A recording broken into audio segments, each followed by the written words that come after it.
Response video, do a couple of comments and sort of, Fred has made another video about fundamentalism and how somehow human beings need these metaphors to know what words mean or something like that. So he's still talking about fundamentalism. And this time metaphoring it or analogizing it, I guess would be a proper way to say it, analogizing to a circumstance where the human race is going to be annihilated and they decide to send a spaceship into space and go shoot for another star to go live on, and how the living in space will change their perspective, presumably change it or alter it or break it in some way, because of the lack of gravity. So, well, anyway, the first error he makes is you're not going anywhere, okay, unless you create gravity, in the sense that you're going to have acceleration, and a lot of it, for a long time. So for, half the journey, you're going to have to speed up, okay, keep going faster and faster, a little bit at a time, to gain any speed at all that's going to get you to another star within thousands of years. So yeah, you're going to have acceleration, and then the second half of the trip you're going to have to decelerate, and you're going to these are real g-forces, so you're talking about double gravity or triple gravity. And yeah, the more like real gravity it's going to be, the slower, the longer it's going to take you to get there. And the real problem is you're heading for a place. So, as much as, space is a vacuum and all that crap, yeah, it's a vacuum, but it's full of garbage, all right? There's a lot of little tiny stuff. And so in spite of the fact that you don't need to be aerodynamic, because there's no air, you still kind of got to be shaped not to hit stuff. So you want to be a little bit pointy still and all that kind of crap, because yeah, one little tiny particle of crap hits you straight on, it's going to bore a hole right through your spaceship. So you've got to try to deflect everything. Everything's got to be you've got to bang into stuff without crashing into stuff.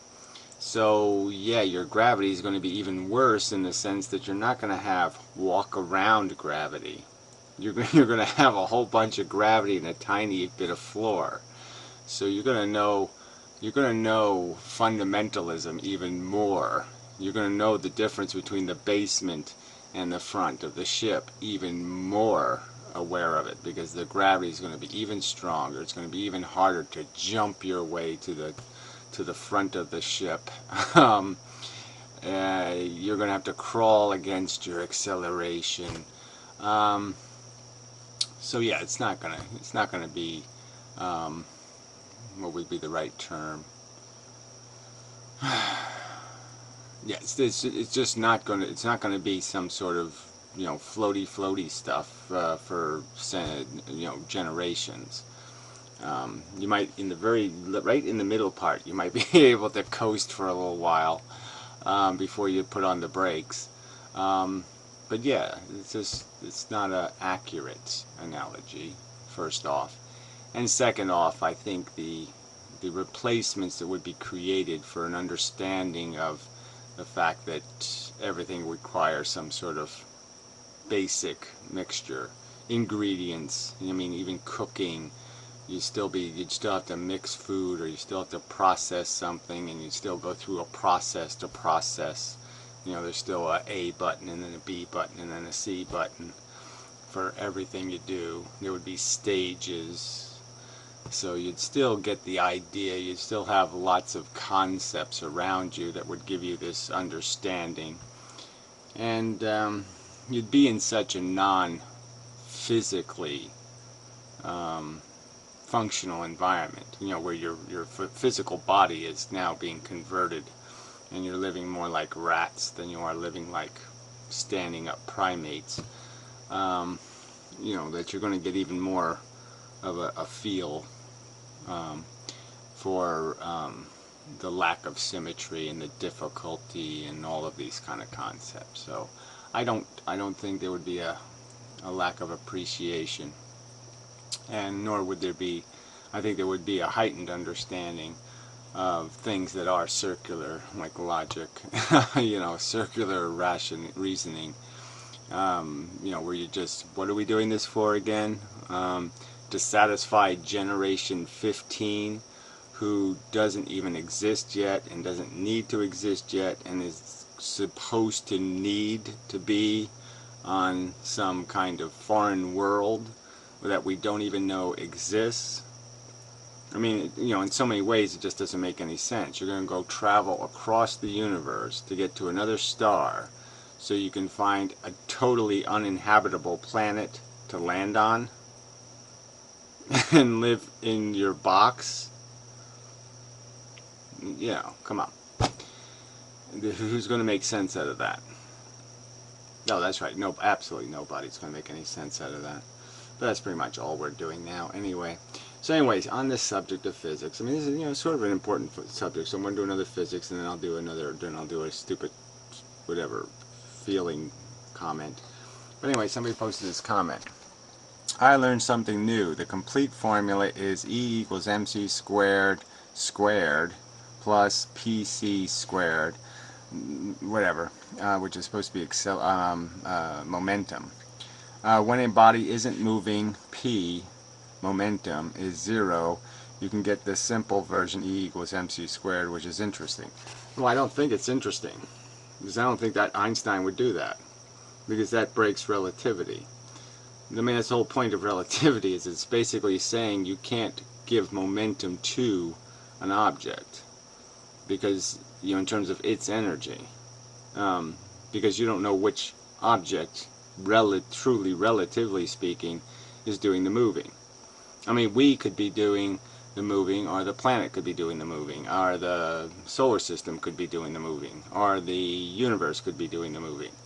And we could be perfectly stationary, and everything else is doing all this moving. You understand? I mean, relative to our stationariness, or vice versa. Everything else, all I have to do is make one element of the thing stationary, and then our movement becomes relative to that thing.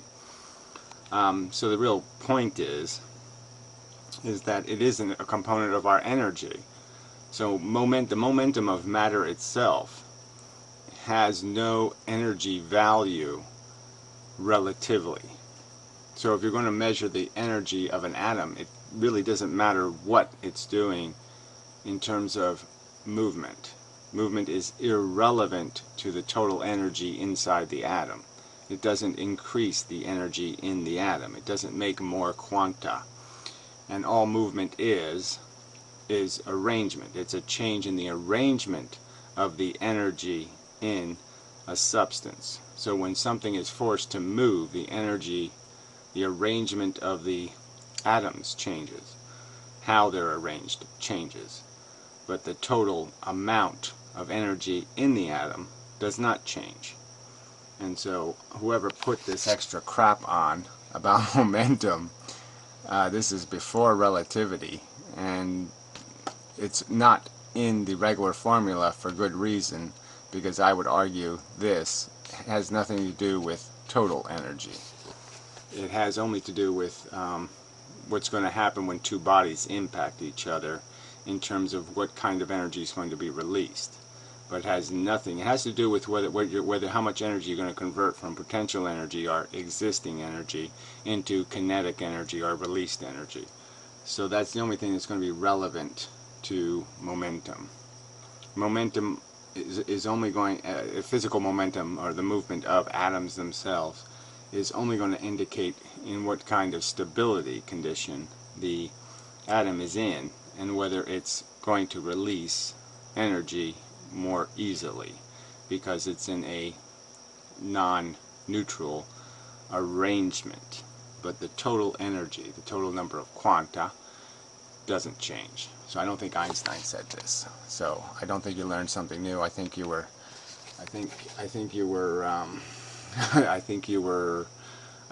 told something that's not true.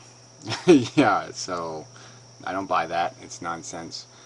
And it may have existed as a way of looking at things before relativity, but it doesn't have anything. Relativity destroys that as having anything to do with total energy. Total energy is not changed by momentum or acceleration or movement of atoms.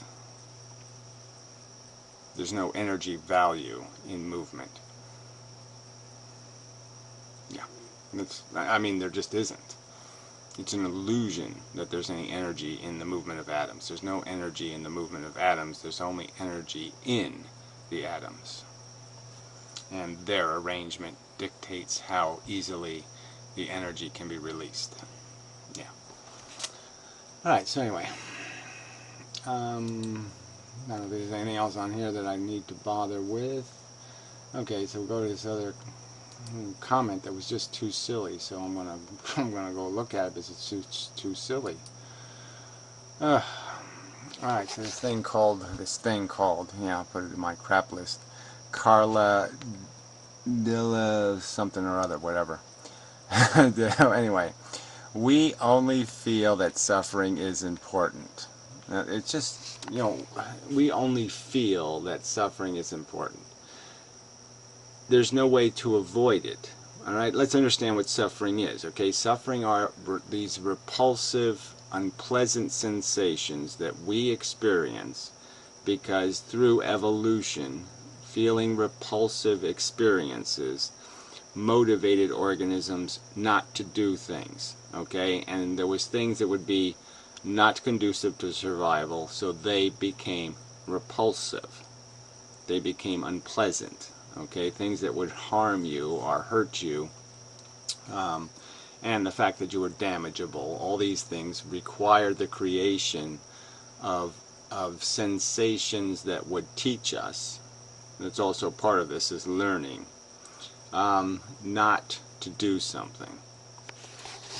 There is no rational understanding of why it should be important.